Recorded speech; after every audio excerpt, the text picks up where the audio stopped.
Welcome back. Angles and parallel lines. In part one, we looked at parallel lines and a transversal, and we identified that when two parallel lines or a pair of parallel lines is cut by a transversal, we have different angles that are forming. We're going to be exploring those angles in this section.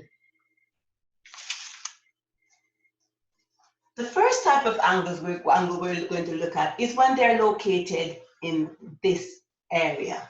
We're looking at it when it's located in this area. If you observe carefully, you'll see that this angle is formed with the transversal and one of the parallel lines. This one is the same thing. Now, this one is on top of the parallel line, and that one is on top of the parallel line. They are in the same position. This one on top of the parallel line, that one on top of the parallel line. And also, it is important to note that they're on the same side. They're on the same side, they're in the same position. We could almost say they're having the same experience. They're talking together, they're understanding each other, they're living the same experience, even though we know they're not living, just talking, looking at it that way, right? They're having the same experience. So if they're having the same experience, they're living in the same place, then we can say they are corresponding. They can agree with each other. They're on the same side. So these two angles are what we call corresponding angles. Note, they're on top of the line. On top of the line, they're on the right-hand side. They are called corresponding angles. Now, let's see what happens. Let's do a little demonstration on corresponding angles. Right, here we have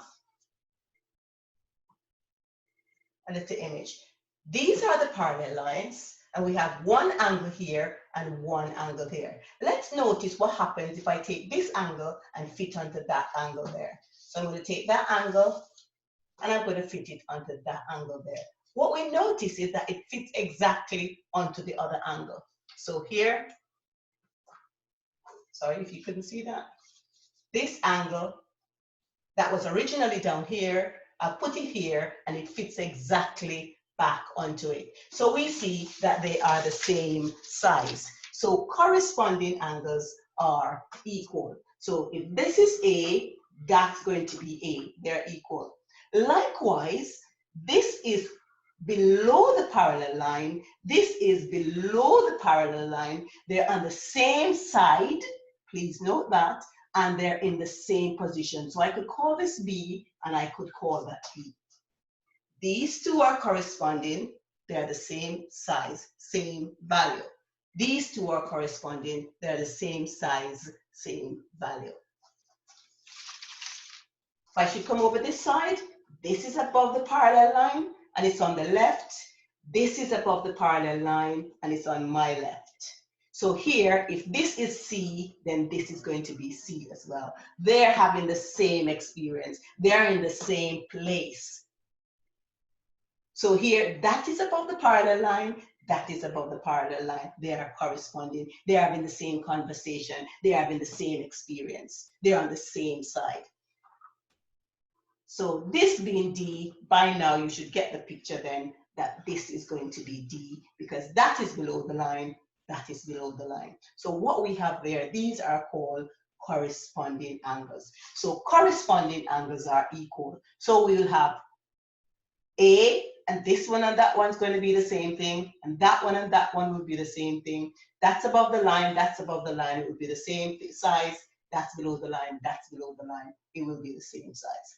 Now, we could visualize this also by looking for the letter F. And if I should look at the letter F, and I could make that a little bit, I could see the letter F right there. So let's draw this over, finding the letter F. Now, these would have been the parallel lines. And if you notice, this part here is B, so that would match that. And then we have this part here being the next part, which is equal to that, we can see an F being formed. And if I was to expand that line, extend that line, I will see that this part here will match that, which is A, and this part here will match that, which is going to be A. This was B. So here we have corresponding angles. Let's look back at what corresponding angles are. Corresponding angles are in the same position on the same side, and we must have parallel lines. So here are our parallel lines. Here is our transversal.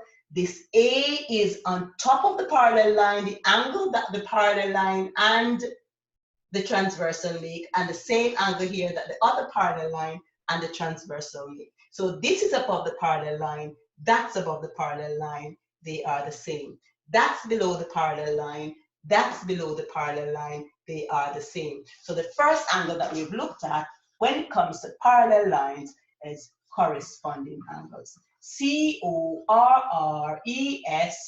corresponding, corresponding angles. So the first one we've looked at there is corresponding angles.